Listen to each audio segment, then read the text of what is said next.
రిషి గారు, మీకు ప్యానెల్లో ఉన్నటువంటి పెద్దలకు చూస్తున్న వారందరికీ కూడా నమస్కారం. నమస్కారం.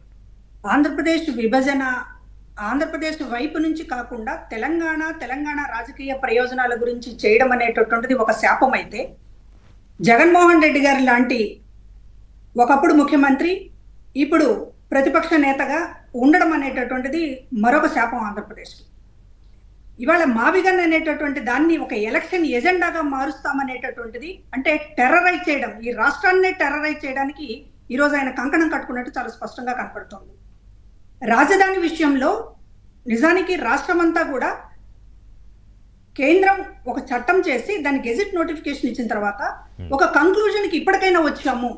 ఒక రాజధాని విషయంలో ఒక నిర్ణయం తీసుకుని దానికి అమలు దిశగా అడుగులు పడుతున్నటువంటి సమయంలో మేము దీన్ని మళ్ళీ ఎజెండా చేస్తాము అనేటటువంటిది మాట్లాడే అర్హత ముందు అసలు జగన్మోహన్ రెడ్డి గారికి ఉందా?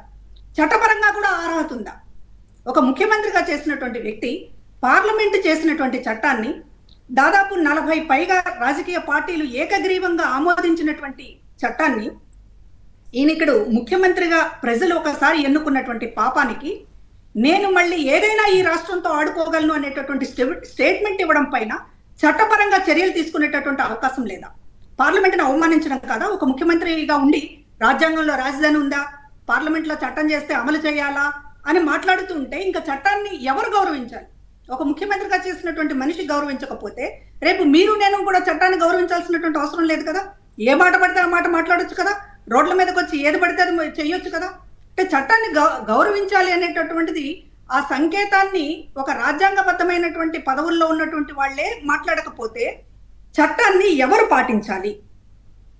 ఇంకొకటి, ఆయన రాజధానికి సంబంధించి చాలా అవినీతి జరుగుతుంది అమరావతి విషయంలో, అందుకని వ్యతిరేకిస్తున్నాం అనేటటువంటి మాట్లాడుతున్నారు కదా.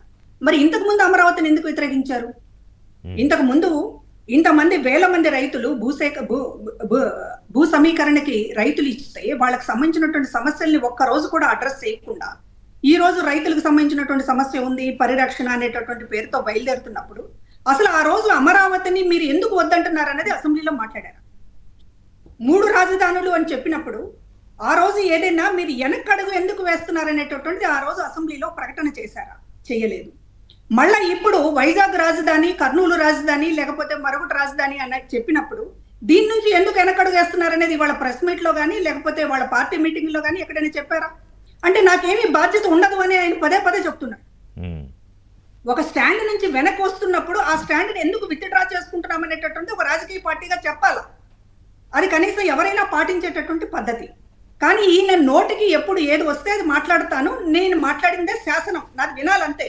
వినడానికి నీకు ఇంట్లో వాళ్ళు వింటారేమో, ఇంట్లో వాళ్ళు కూడా వినలేదు, తల్లి చెల్లె వినలేదు కదా నీ మాటని. విన్నప్పుడు నువ్వు రాష్ట్ర ప్రజల ముందుకు వచ్చి నేను ఎప్పుడు ఏది మాట్లాడితే అదే మా పార్టీ సిద్ధాంతం అనేటటువంటిది నాయకుల నెత్తిని రుద్దుతున్నారు, కార్యకర్తలు. వైజాగ్ రాజధాని అన్నారు కదా, ఏమైందంటే ఆయన లేచి వెళ్ళిపోయాడు తురుమని అప్పటిదాకా మాట్లాడి. అది ఎందుకు 3 రాజధానులు అన్న దాని దగ్గర నుంచి ఎందుకు వెనక్కి చెప్పాలి కదా ఆయన? చెప్పకుండా ఇవాళ మావిగన్ అనేటటువంటిది, ఇవాళ అమరావతి రాజధాని అని ఒక చట్టం చేసుకున్న తర్వాత మావిగన్ అనేటటువంటి దాన్ని తీసుకొచ్చి అది అమరావతిలో భాగమైనటువంటి దానిదే కదా, ఎందుకు మావిగన్ మీకు కావాల్సి వచ్చింది? ఇప్పుడు అసలు అట్లా మావిగన్ అనేటటువంటి ఇప్పుడు అసలు ఆ పదం అర్థమే ఉంది? అసలు పదే మాట్లాడుతుంటే క్వశ్చన్ చేయాల్సింది ఆ ఎదురుగా ఉన్నటువంటి మీడియా కానీ, లేకపోతే క్వశ్చన్ చేయాల్సింది అసలు మావిగన్ అనేది ఎజెండాలు లేనిది.